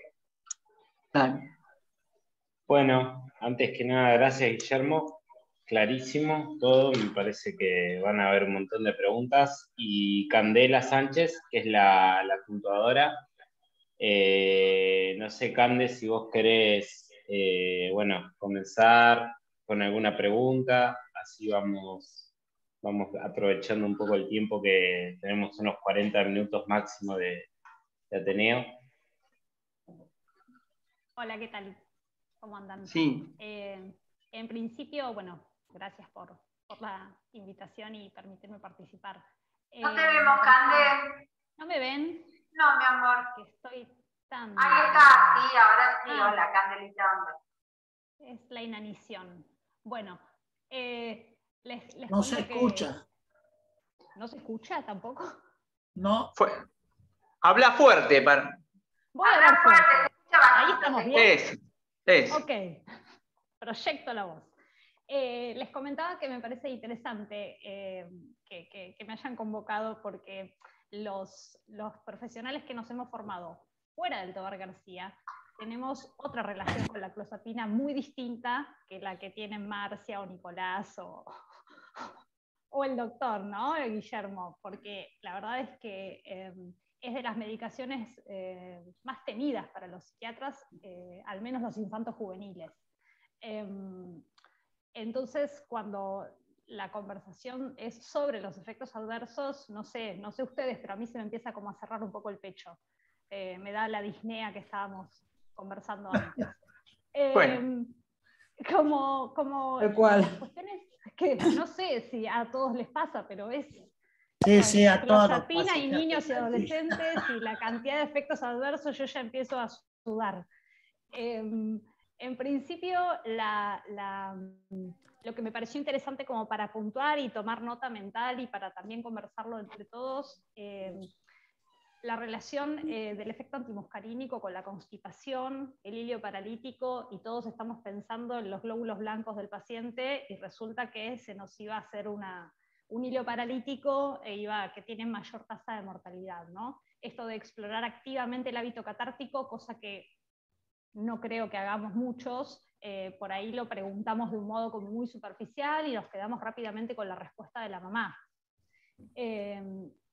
Esto de la diarrea por rebosamiento, que es algo que uno sabe, pero por ahí la mamá dice tiene diarrea y uno ya se queda con eso, como que la madre puede hacer el diagnóstico de si es o no por rebosamiento. Los hábitos alimentarios para evitar la constipación también me parece algo muy dificultoso. Vieron que también depende de las poblaciones con las que uno trabaja. Yo en este momento, trabajando en un hospital público, me encuentro con que tal vez es más fácil que Acción Social le cubra al paciente un laxante que el paciente pueda comprar yogur. Y eso es un tema, ¿no? Esto en relación a la constipación y al hilio. En relación a las convulsiones, me pareció como un lindo dato para recordar esto de cubrir con benzodiazepinas si uno está iniciando la lamotrigina, porque es como un bache que al menos yo tenía respecto de qué hacemos mientras esperamos que la lamotrigina llegue. En relación a la prolongación del QT también me pareció como interesante esto del escitalopram. Yo personalmente cuando necesito buscar interacciones por ahí recurro a bases de datos y no me encuentro muchas veces con que, digamos, si pongo clozapina con cualquier cosa, creo que salvo con paracetamol siempre me saltan alertas rojas. Entonces, si surgieran síntomas TOC o yo necesitara utilizar un IRS y pensar en el escitalopram, mejor dicho, nunca hubiera pensado en el escitalopram, sobre todo pensando en el QTC. Entonces, bueno, descubrimientos que acabo de hacer. En relación a la hipersalivación, también me parece como una perla muy buena y muy fácil de implementar la infusión anticolinérgica, que sería el té de boldo cargado, y que sean buches, que el nene no lo trague, el nene, el adolescente. Esto de tener tan presente la miocarditis, cosa que, de nuevo, cuando, al menos yo en mi experiencia personal, pienso en clozapina, pienso en el protocolo de agranulocitosis y neutropenia, y todo lo demás se me pone nebuloso y tengo que agarrar los libros, pero después cuando estoy en la práctica me cuesta tener presente que tengo que buscar eso. Tuvo fiebre y por ahí se me pasa tener presente la miocarditis. Y después otra cosa que me pareció muy importante es esta búsqueda activa de la dislipemia, de la insulinoresistencia, de la diabetes, sobre todo pensando en nuestra población, que son niños y adolescentes, en general, en mi caso, más adolescentes, que uno inicia medicamentos que van a potenciar una situación que es un efecto adverso, pero a la vez una predisposición propia de la esquizofrenia. Estaba pensando también que, no sé si es un dato que es un poco, debe estar más incrementado ahora con la crisis económica actual, pero en el 2019 el 41% de los niños y adolescentes de la Argentina tenían obesidad y sobrepeso, con lo cual yo entiendo que después de la pandemia y ahora esto debe estar mucho peor. Y revertir hábitos alimentarios en una población empobrecida también es muy difícil, ¿no? En donde se recurre con mucha más facilidad a los hidratos de carbono refinados, más complejos, nunca una fruta, nunca una verdura, no solamente en los chicos y en los adolescentes, sino también en sus propios padres. Esto a mí personalmente es lo que más me cuesta porque no uso con frecuencia clozapina, pero uso risperidona. Y el efecto sobre el aumento de peso termina siendo algo muy dramático para los chicos. Por último, quisiera compartir una cosita que cuando me convocaron, primero dije, ¿por qué a mí? Por clozapina, pero bueno, ahora ya me embarqué y les comento que yo estoy en Tierra del Fuego, en la ciudad de Río Grande, que está al norte de Ushuaia. Y como es un lugar pequeño, me contacté con la gente del Colegio de Farmacéuticos de la provincia para ver cuántas prescripciones de clozapina hay. Y porque me parecía raro, porque no veía mucho de esto. Yo soy la única psiquiatra infanto-juvenil del sistema público, así que imagínense. Y me encontré con que los números son, hay 6 pacientes en toda la provincia que reciben clozapina. Y no hay convenio con laboratorio. Con lo cual, si un profesional quisiera iniciar clozapina, esto es lo que me comentaron mis colegas del área de adultos. Ellos hacen el protocolo, el consentimiento informado, copiado de, no sé, la PENAX o cualquiera de los protocolos que hay, y ellos tienen que ocuparse de hacer el seguimiento, ¿no? Y que el laboratorio les avise, el laboratorio del hospital, no el laboratorio del protocolo. Con lo cual la farmacovigilancia queda a cargo del profesional, queda a cargo de que no se rompa la máquina del laboratorio. Como es un lugar pequeño y tiene mucha población profesional migrante, tenemos una combinación de factores que complica un poco. Nosotros tenemos vacaciones como más largas que en otras partes del país, pero somos poquitos. Entonces, si yo me fuera a tomar vacaciones y quisiera iniciar un protocolo de clozapina, no puedo hacerlo, porque nadie va a seguir al paciente. Si el cardiólogo, hoy estaba justo en la turnera del hospital y alguien fue a pedir turno, no hay turnos de cardiología. ¿Y por qué? Porque se enfermó uno y el otro está de vacaciones. Entonces, si yo tuviera un problema con la clozapina, no sé, saldría corriendo a llamar al doctor Honey y le diría, ¿por qué me incentivó a esto? Pero básicamente, digamos, es muy difícil implementar la clozapina en esta provincia. No sé quiénes son esos 6 que reciben la clozapina, pero la verdad no sé quiénes son los valientes que lo han hecho, que han iniciado la clozapina sin un protocolo con un laboratorio, porque realmente no es solamente la neutropenia. Todo lo demás requiere que uno tenga una infraestructura para responder. Marcia siempre nos contaba, me acuerdo que la escuché alguna vez decir que la cardióloga del Tobar estaba reentrenada en hacer el seguimiento de los chicos con clozapina. Y acá, por ahí, se enferma uno y el otro está de vacaciones y no hay cardiólogo. Así que, bueno, en principio, eso sería un poquito lo que quería puntuar en relación a los efectos adversos y compartir un poquito la experiencia del fin del mundo. Bueno, Candela, gracias. Igual seguramente Guillermo te va a argumentar con muchísimos fundamentos que la clozapina, como dice otro gran amigo, le salva la vida al paciente, y el porcentaje de esquizofrenia resistente que tenemos en la población infanto-juvenil es muchísimo más elevada, y los tiempos en que se tardan en poner la clozapina lamentablemente son ultra extensos, lo cual va en contra de toda la bibliografía y la evidencia mundial, y hay muchísimos psiquiatras con muchos años de experiencia que dicen, no, ¿por qué pone la clozapina muy rápido? La verdad que ese es un mito. Guillermo puede explicar exactamente, digamos, ya segundo ensayo antipsicótico que no funcionó, uno ya estaría en condiciones de poner la clozapina. Pero bueno, yo por ahí quería hacer algunas preguntas específicas, porque si bien los efectos adversos dan temor, son bastante infrecuentes y por suerte hay maneras de poder paliarlos, ¿sí? De poder abordarlos. Quería preguntarle a Guillermo un poco el tema de beta bloqueantes, ¿sí? Cuando hay alguna cuestión de indicación. Nosotros en el hospital, la cardióloga los indica bastante, y la fluvoxamina, No se escucha. Que la fluvoxamina supuestamente bajaría la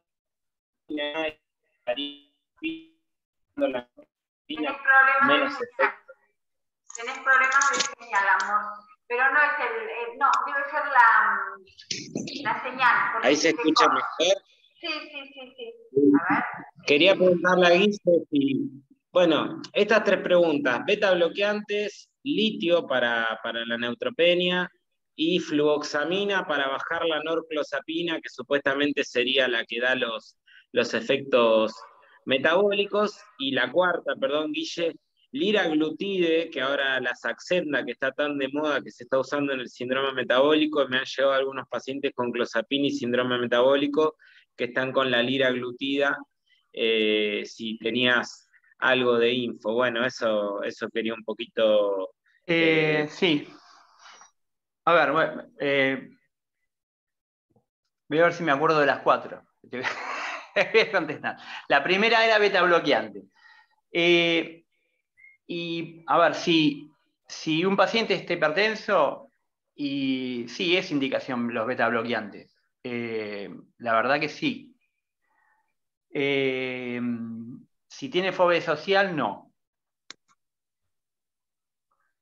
Entonces, pero el beta bloqueante lo tiene que manejar el cardiólogo. En relación a la fluvoxamina, y también hay todo un mito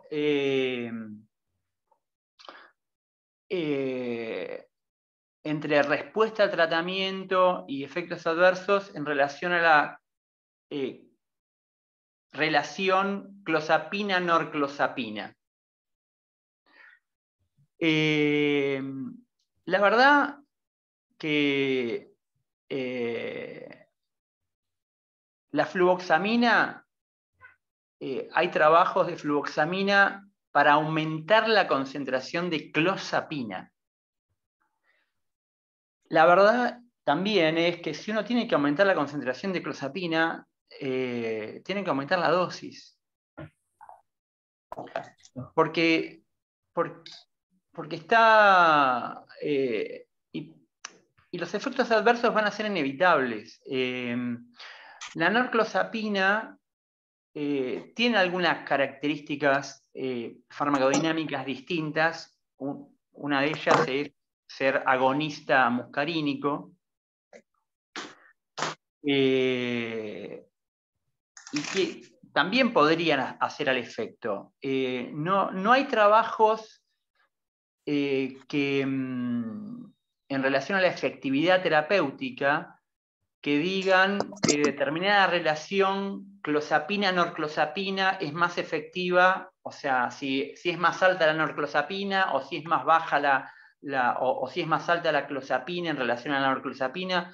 No hay trabajos que indiquen mayor eficacia. O sea, hay pacientes que van a tener más metabolización y mayor concentración de norclozapina que de clozapina, y cuando uno hace el recuento general, hace la sumatoria de la concentración de los dos. ¿Está? Eso. El otro. Litio. El litio. El litio es interesante porque hay todo un capítulo de neutropenias benignas, sobre todo las neutropenias benignas de la población africana. Hay mucho estudio de eso en Inglaterra porque ellos tienen mucha población afrodescendiente que tiene neutropenias benignas. La neutropenia benigna es que al principio del tratamiento hay menos cantidad de neutrófilos disponibles. Lo que hace el litio no es aumentar la producción de neutrófilos. El litio lo que hace es hacer que los neutrófilos que existen salgan a el plasma, que salgan de médula ósea y vayan a plasma. Entonces, parecería ser que la población afrodescendiente tienen los neutrófilos más escondidos en médula ósea. Y el litio funcionaría mejorando eso. Lo que sí también hay es algunos trabajos, pero no sistemáticos, sino reportes de casos, de litio agregado a la clozapina cuando uno hace el re-challenge. O sea, cuando uno pone de vuelta la clozapina para que no aparezca la neutropenia. En realidad, el problema del litio con la clozapina es que da mucho efecto adverso neurológico. Da mucha confusión, da alteraciones motrices. Es problemático poner litio, se puede poner litio. La verdad que cuando hay neutropenia hay que suspender. Y si uno está en un lugar que no tiene factor estimulante de colonia, bueno, y tiene litio disponible, es una conducta heroica, nada más. Se suspende la clozapina. Y la otra, con respecto a esta droga, ¿cómo se llama? La liraglutida. Liraglutida, que es de la familia de las glibenclamidas. A ver, cuando hay alteraciones, la clozapina lo que hace es inhibir a la AMP quinasa. Discúlpenme por en hígado. Y al inhibir la AMP quinasa es la que inhibe toda la cascada de producción SHLEB1 y SHLEB2, que son todas las enzimas del gen SHLEB que aumentan la producción de triglicéridos y colesterol. Eso es lo que hace. Es dosis y tiempo dependiente, lo hace la clozapina y también lo hacen todos los otros antipsicóticos, inclusive la clorpromacina y el alopidol. Ahora, para eso, uno lo que da es metformina. Cuando aparecen, o sea, en realidad lo tienen que manejar el especialista, pero si uno tendría que empezar a medicar a un paciente, hasta que le den el turno, si aparece una alteración en el metabolismo de la glucosa, o sea, está alta la glucosa, está alta la insulina, está alta la hemoglobina glicosilada, le metés, y el chico está obeso, y eso es una diabetes tipo 2, le metés metformina, y después que lo vea el especialista. Cuando está alto el colesterol, se pone una atorvastatina. Cuando está alto los triglicéridos, se pone atorvastatina. Y lo que hay que tener en cuenta es que los esquizofrénicos se mueren 15 años antes que la población general. Y por lo general se mueren de infecciones respiratorias y de eventos cardiológicos o stroke. Entonces, lo que uno tiene que hacer, y lo que ustedes tienen como potencial, es atención primaria, y es prevención, porque los agarran de primera mano.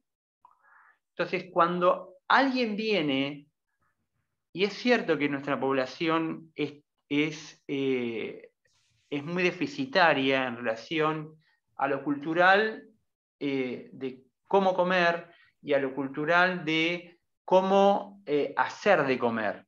Entonces, uno tiene que explicar sí o sí que si uno tiene, primero tratar de prohibir los hidratos de carbono. Prohibirlos. Que no haya pan, que no haya fideos, que no haya arroz. Pero en una casa pobre uno no lo puede prohibir que no haya fideos y que haya arroz, porque es lo único que pueden comprar. Pero lo que uno debe hacer es enseñarles cómo lo tienen que cocinar y cómo lo tienen que comer. Entonces, el arroz se come al dente y no se come pasado. Si el paquete de fideos, que es el paquete de fideos barato, dice 6 minutos de cocción, ellos lo tienen que poner 4 minutos y sacarlo duro y comerlo duro. ¿Por qué? Porque cuando uno lo come duro, evita el pico de glucosa que hace que haya un pico de insulina y hace que se meta enseguida esa glucosa, ¿en dónde? En tejido adiposo. Entonces, cuando te comes un plato de fideos pasado o un plato de arroz pasado, haces el pico rápido, lo bajás enseguida con un pico de insulina y ya te estás pidiendo el segundo plato porque te dio hambre. Entonces, hay que enseñarles a hacer de comer y hay que enseñarles a hacer yogur. Hay 25 formas distintas de hacer yogur y es 1 litro de leche con un yogur y tenés 5 yogures. Y después no tenés que comprar ningún yogur más. Y solamente con la leche ya tenés yogur. Pero uno, como agente de salud, debe ser agente de prevención primaria. Y debe enseñarle a cocinar a esas madres que traen a los chicos. Y lo que hay que prohibir en un chico esquizofrénico o en un chico que va a tomar una medicación que le va a alterar el metabolismo, no tiene que tomar más gaseosa. La gaseosa se tiene que prohibir. No solo por el jarabe de alta fructosa, que es el azúcar barata de la industria alimenticia, sino tampoco tienen que tomar gaseosas con edulcorantes. ¿Por qué? Una, porque es palatable, y si es palatable le va a dar más hambre. Y otra, porque todos los edulcorantes lo que hacen es aumentar la liberación de glucagón del peptide-1 del intestino. Y el glucagón del peptide-1 lo que hace es aumentar la síntesis de enzimas de gluconeogénesis. O sea, vos le estás dando, es el síndrome de la enfermera de psiquiátrico. Ustedes vieron todas enfermedades de psiquiátrico metiéndole chúquer a la pava. Y gordas así. Todos los edulcorantes aumentan el glucagón del peptide-1 y aumentan la gluconeogénesis. Y si aumentan la gluconeogénesis, esa glucosa que produce el hígado va a plasma y de plasma va a tejido adiposo. Y además aumenta la palatabilidad y no pueden parar de comer.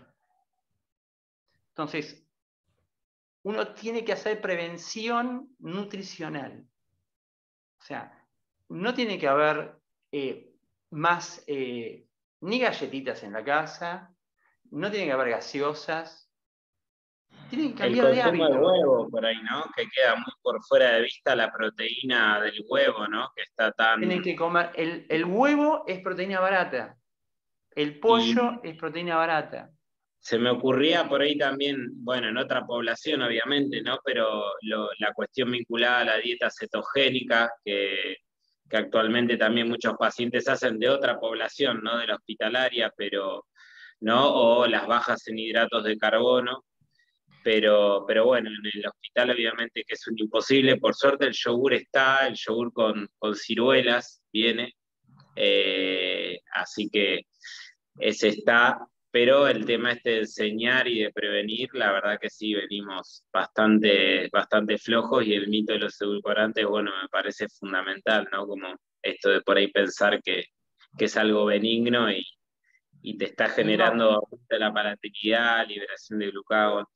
Guillermo, perdón, así le doy lugar a otros, pero te quería hacer una última pregunta, que es algo de uso frecuente que a veces hacemos nosotros en el hospital: el uso de oxibutinina para los pacientes que tienen enuresis nocturna y la utilización de ácido fólico a veces cuando los pacientes tienen una neutropenia moderada o estamos viendo que caen los neutrófilos.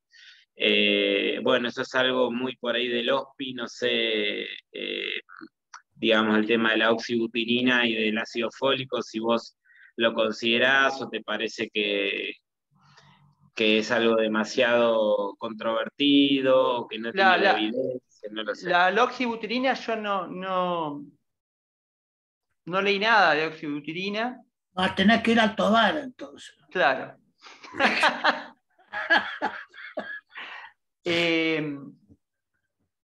Es inevitable que ustedes vean con chicos con enuresis, o sea, y además chicos con enuresis y que después hacen esquizofrenia, o sea, el 15% de la población infantil tiene enuresis, o sea, es muy alto, o no sé si cambió eso, por lo menos cuando yo estudiaba.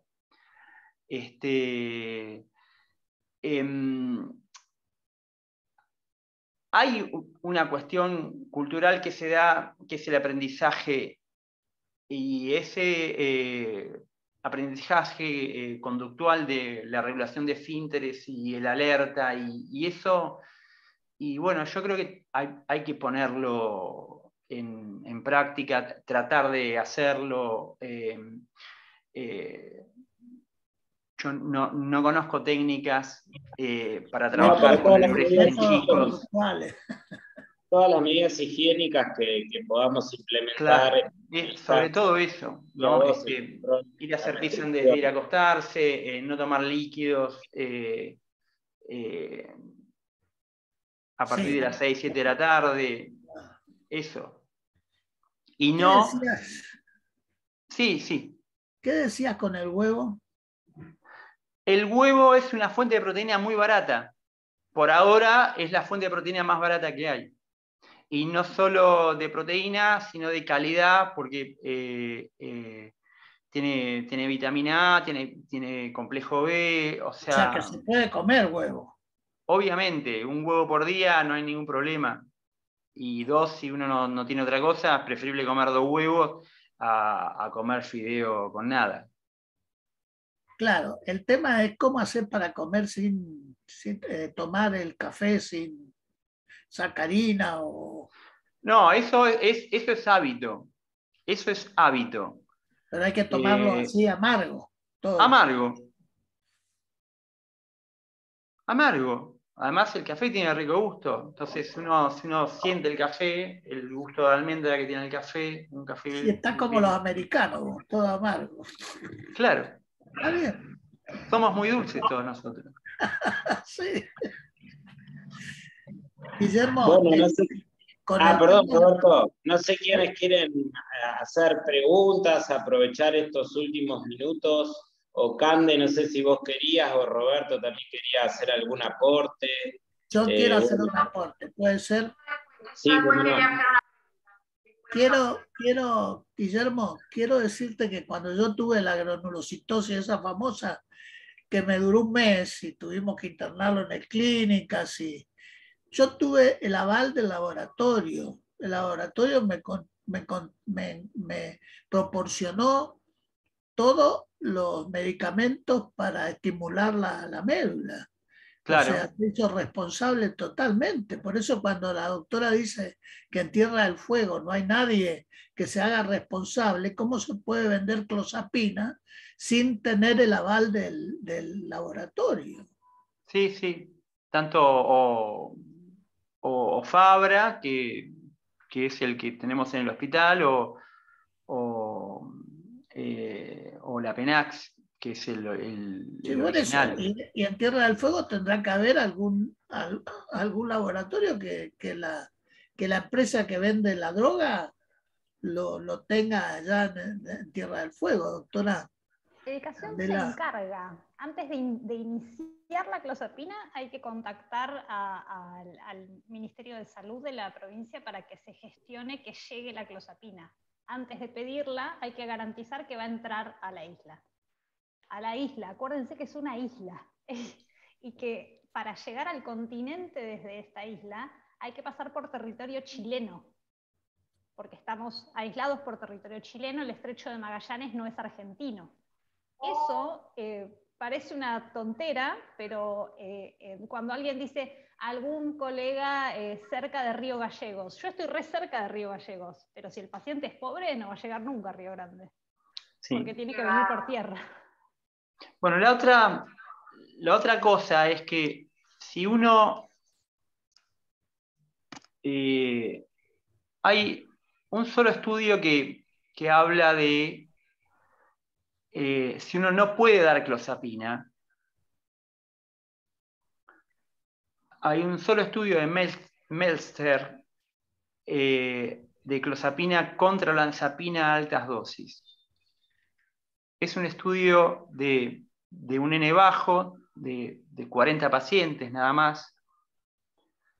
Pero lo que vio Meltzer es que las dosis altas de olanzapina eran tan efectivas como la clozapina en esquizofrenia resistente. Pero las dosis altas de olanzapina que puso Meltzer en ese estudio eran de entre 30 y 45 miligramos de olanzapina. Y con un aumento de peso increíble. También. Yo quiero 3 cosas antes que terminemos, faltan pocos minutos. Una, la primera es que cuando damos atorvastatina con un aumento del colesterol, no atorvastatina, estatinas en general, dan constipación. La única que no está dando constipación es la atorvastatina, así que es un tema. Pero eso es singular, hay pacientes que sí, pacientes que no, es un comentario. El otro comentario es relativo a la discontinuación, porque vos sabés que yo tengo a mi hijo medicado con la PENA, tengo un grupo que se llamó Cuando lo discontinué Gastón Health. Tengo acá los videos, no los voy a pasar porque no tenemos tiempo, pero estaba en ese grupo Nicolás Masquelet, y vos sabés que yo la discontinué muy lentamente y así todo hizo un efecto anticolinérgico tremendo.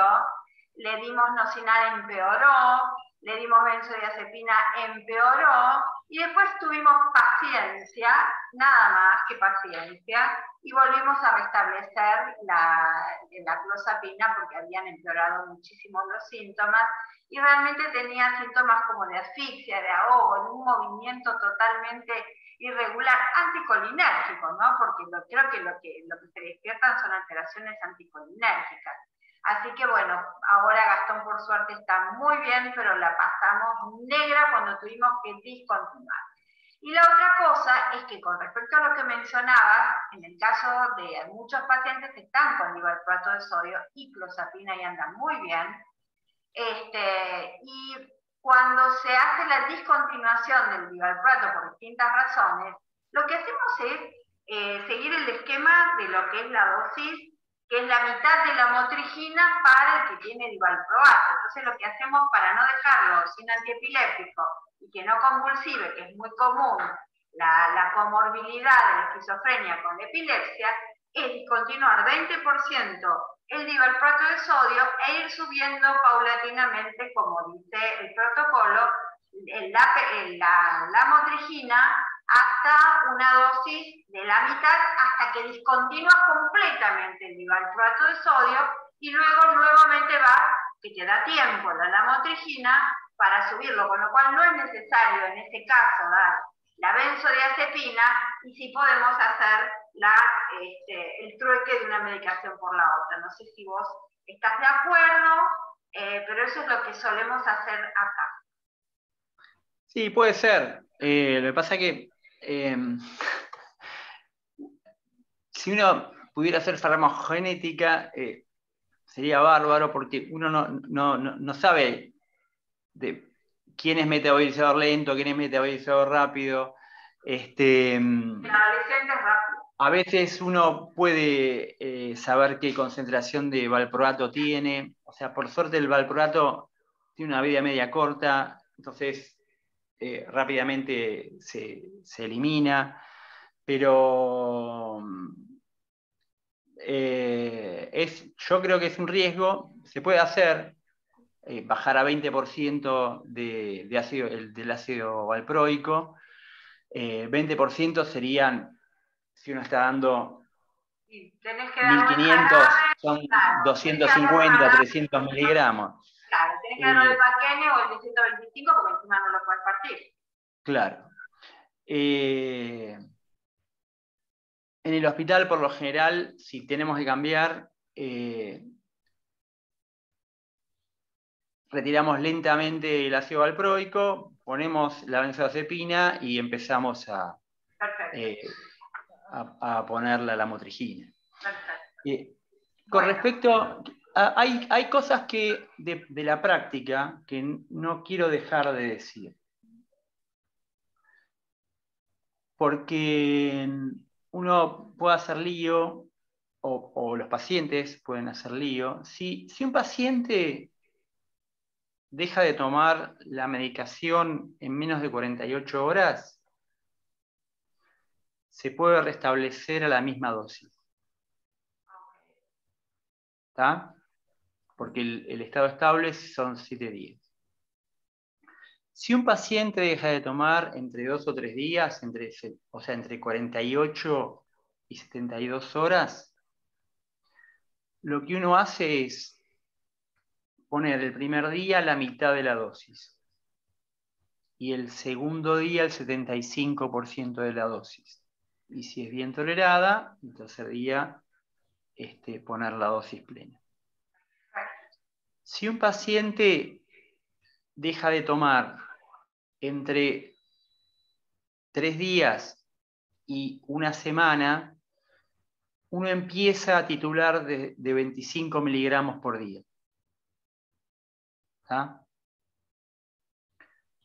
Y si un paciente deja de tomar más de una semana, empieza todo de vuelta. ¿Se entiende? Excelente. Entiendo. Bárbaro. Bueno, lamentablemente nos corre el tiempo. Niquito, cerramos. No sé si habrá alguna otra persona que quiera comentar. No puedo, me tengo que ir al consultorio, así que voy a cortar la transmisión. Voy a cortarlo el canal. Nico, si querés cerramos.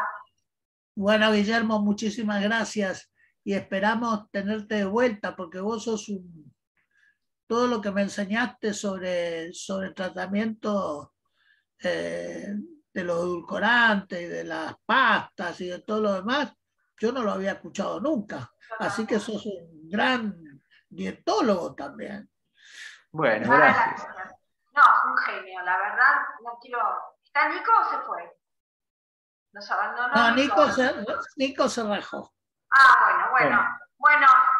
Bueno, yo les quiero agradecer y cualquier cosa estoy a disposición. Bueno, yo solo voy a decir que me agendé al doctor Guillermo Honig sin que él lo sepa. Bueno, muy bien.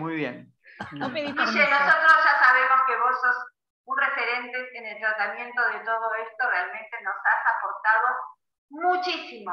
Así que esta sea la primera vez que puedas estar con nosotros y si me permitiste incluiría en el comité científico del grupo. Sí, cómo no. Dale, es un placer. Bienvenido. Bueno, bienvenido, muchas gracias a todos los que han estado hasta el final de esta magnífica charla. Obviamente, Gandel, estuviste brillante, ya te lo escribí. Guillermo también, Nico también estuvo coordinando con unas preguntas interesantísimas. Así que nos vemos en 2 semanas con un nuevo Ateneo y un beso muy grande para todos. Bueno. Chao, gracias. Chao. Chao. Guillermo.